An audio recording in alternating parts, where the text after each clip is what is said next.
just keep a very straight routine. Like time you wake up, what do you eat for breakfast? Like you have to get into this like winner mentality, which also means discipline and believing you're gonna close this deal. If I don't close it, then no one will.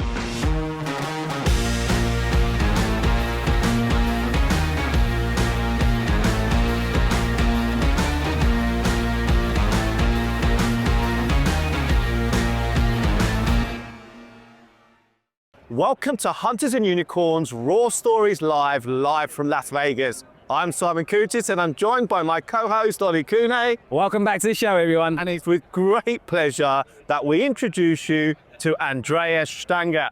Andreas, welcome to the show. Thanks for having me, guys. Show, brother. Thanks for having me. Love it.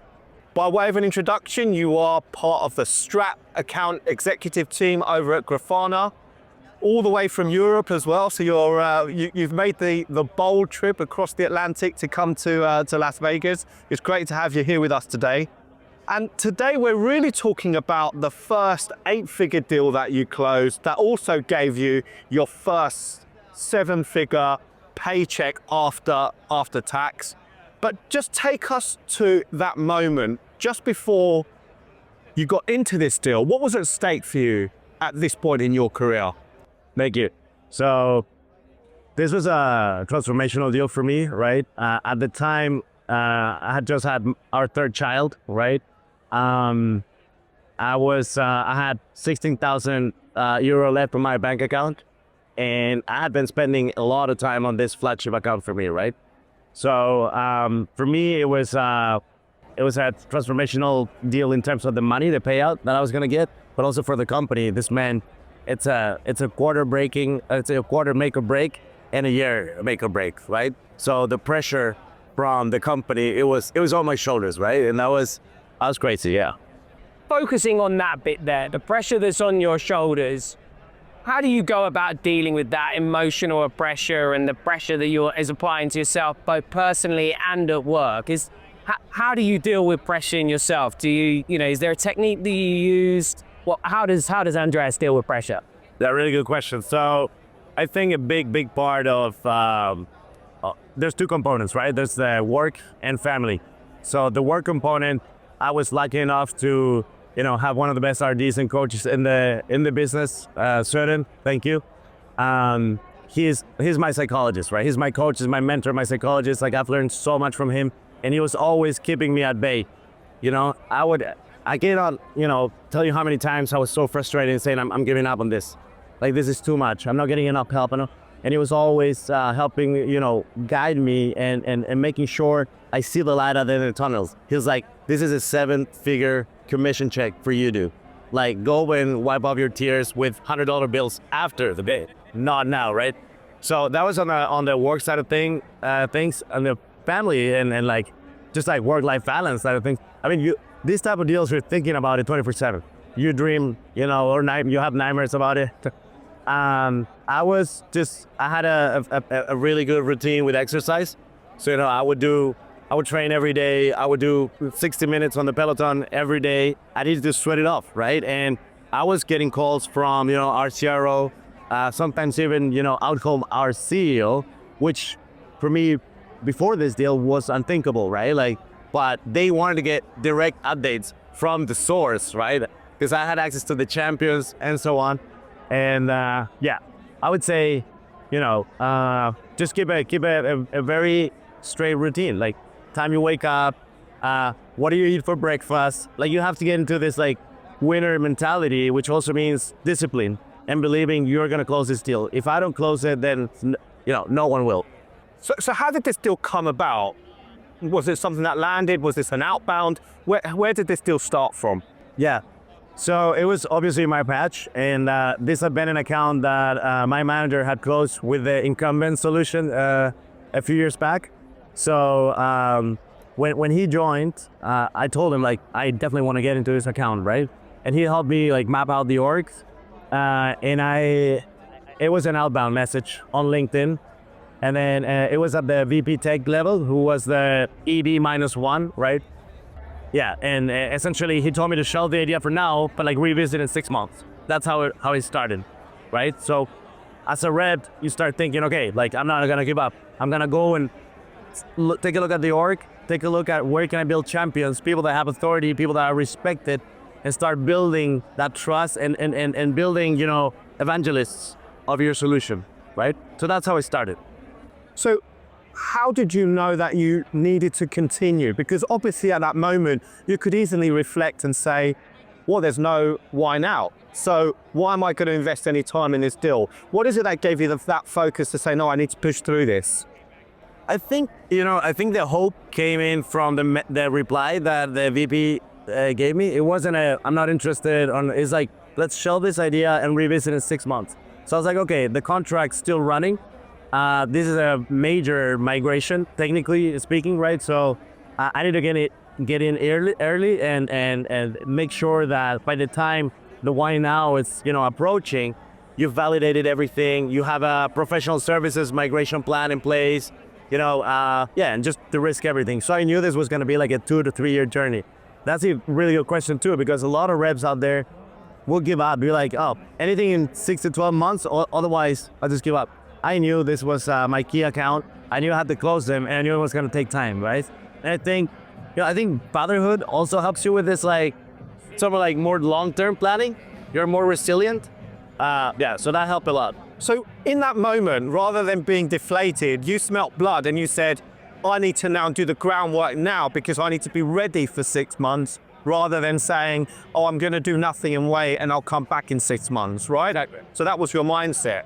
So what did you start to do, and then how did you start to then build them? What was the point where there started to be some momentum in this deal? Yeah, we knew that the incumbent, the solution, was having trouble at the management level. Like, they were thinking about, you know, cost cutting, and they had burned some bridges at the executive level. So I knew that a replacement was gonna come up. The problem and the challenge was that the whole decision-making layer, from the VP down to like the, you know, principal engineer from the central platform team, had already, they had come from another company. They had this very noble vision about what a product should look like, and they had worked with that other vendor, with this other vendor in the previous company, and they created a selection process that was built for this vendor, right? So I knew that at best I was going to neutralize them, but I knew that I had to go all in. Like, I had to involve everyone in my company, and people at the beginning, they didn't believe in this deal, right? Because of the paths. The paths are, the whole decision-making layer wants to bring in another vendor. Like, why are we even getting in here? And I think that being convinced that our product was the right product to replace the incumbent at this stage, where, you know, in the culture that the company had, I think that it was just contagious, right? So we created what did we use? You said, like, what resources? Like, we said, okay, we're gonna have to be like playbook deal. This is gonna be, you know, champion plan. I had literally like 30 people on a champion plan. I knew everything about them. You know, what color they like, how many kids, if they sold the company previously, if they drive a Tesla, like all these details.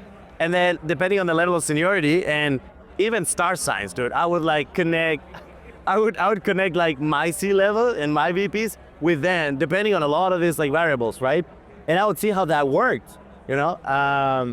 So everyone was in, you know, and I was more of a orchestrator, because you cannot close a deal like this yourself, right? You need a whole village. You spoke about something really important here, and I just want to take it back a step, which is something you said, which was belief system. How did you get yourself to a point that your belief system on the organization was a better technology than anybody else? Or was better than the incumbent that was coming in there? Yeah. So I think that we were in a special position where we could offer an on-par experience, right? But at 50% of the cost. And this initiative that the company had a couple of strategic requirements. So one of the requirements was cutting the bill by at least 50%, and we could do that, right? We could deliver on that. And then the second piece, I guess, is on the culture. So like observability culture in this case, they were using the same products that we offer, the same way that we offer them. The product that the central platform team was trying to bring in is a great product, but it's a way more advanced product. So I believe firmly that we could bring in our product. It would be the best and safest, like risk-free migration, and we could be design partners for this capability that they wanted in the other product. So that was the whole messaging, right? And that was a convincing at that layer. But obviously we didn't stop there, and there was a selection process. They evaluated 20 different vendors. Then they did only 3 were selected for a POC, a 1-month POC, and they were then down to 2.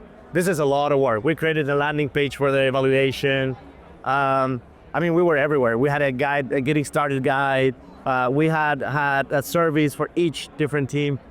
And then after that, there was a pilot. It was like a usability pilot. So this company has teams worldwide, so 4 different continents. There was like 7 different teams that we had to visit.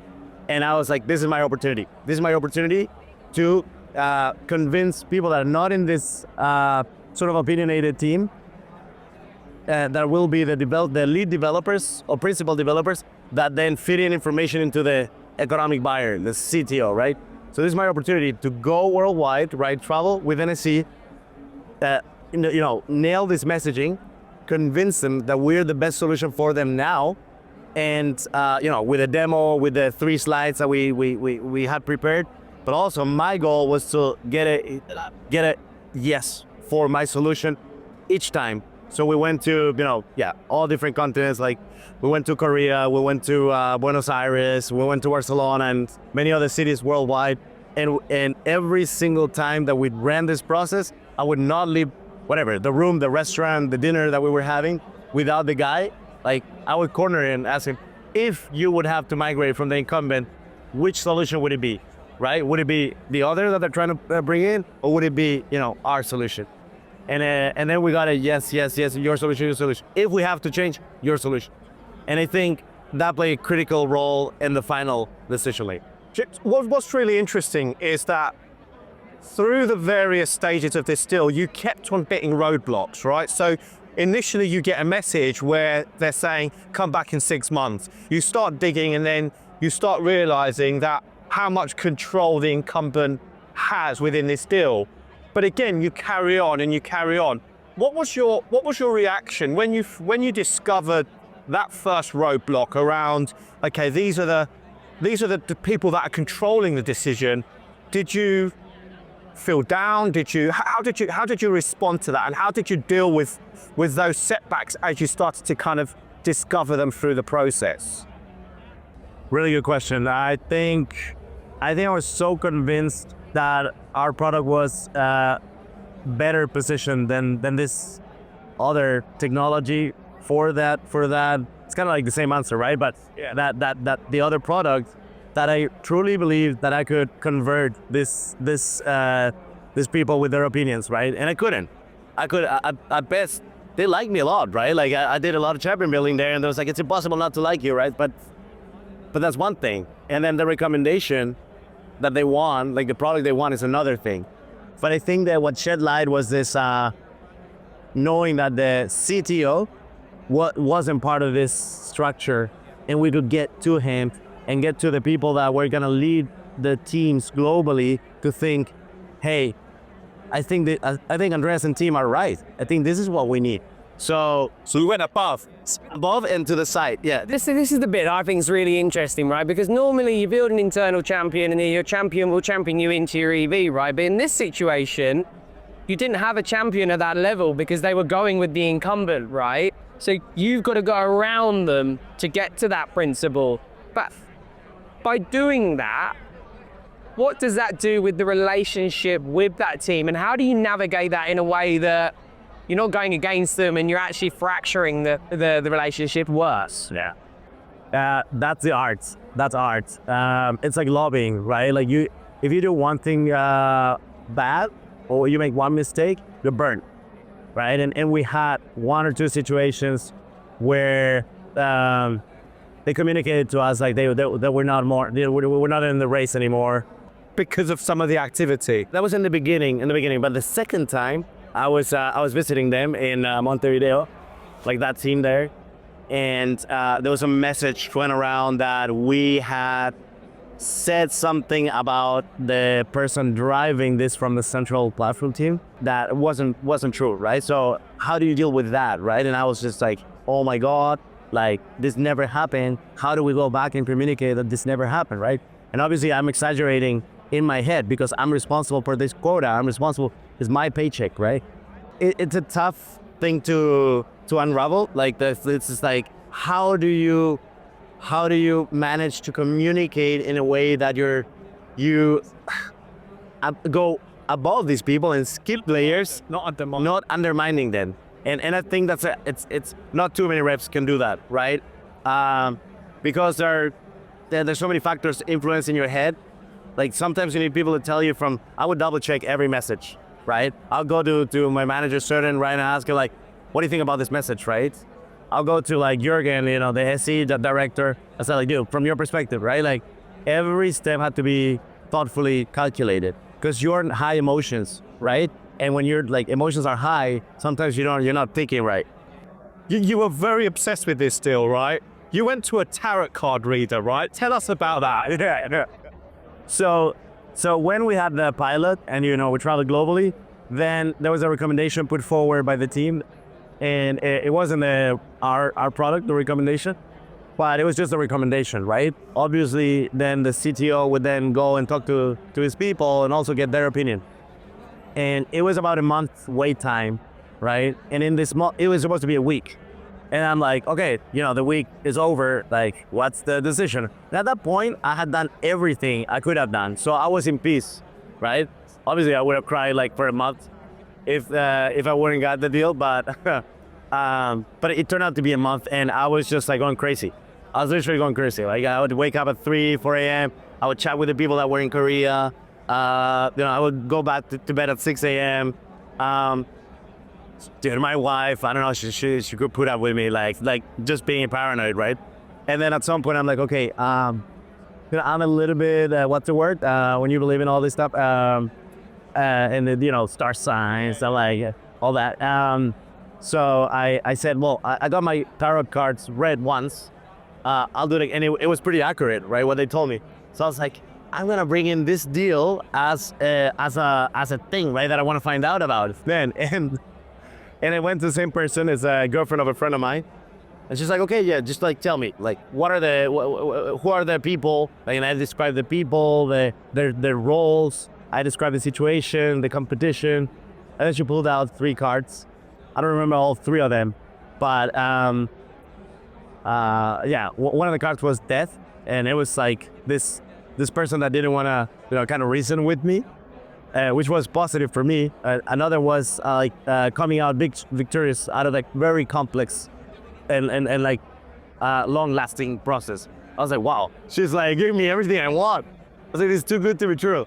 But that helped me somehow, because there's nothing more you can control. So you're looking for reasons and confirmation that this is going the right way, so you can start to leave this.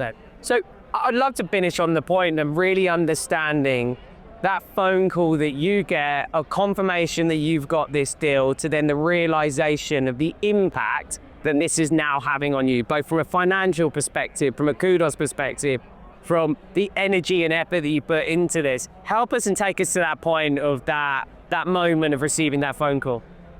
Oh, it was a great moment, man. I'm so happy. Like, I just think about when we found out. I had all sorts of champions in the account, and people were like almost telling without telling. So I cannot really tell anything, but apparently good news. What do you mean, dude? Like, he's like, say, did we win or not? And then at some point, someone sends me a screenshot saying, it's gonna be your solution, right? And I started getting calls like, because everyone in the company, I mean, my boss, my boss's boss, my boss's boss's boss, right? Like everyone wanted to know what the hell, right? And I get a call from our VP, EMEA and APAC, and it's like, you've done it. You've done it, man. I don't remember exactly what he said. It's like, but it was just this relief, of like, oh my God, like 2.5 years, you've changed your mind, your mentality, your routine, and it's come to an end. You cannot believe it.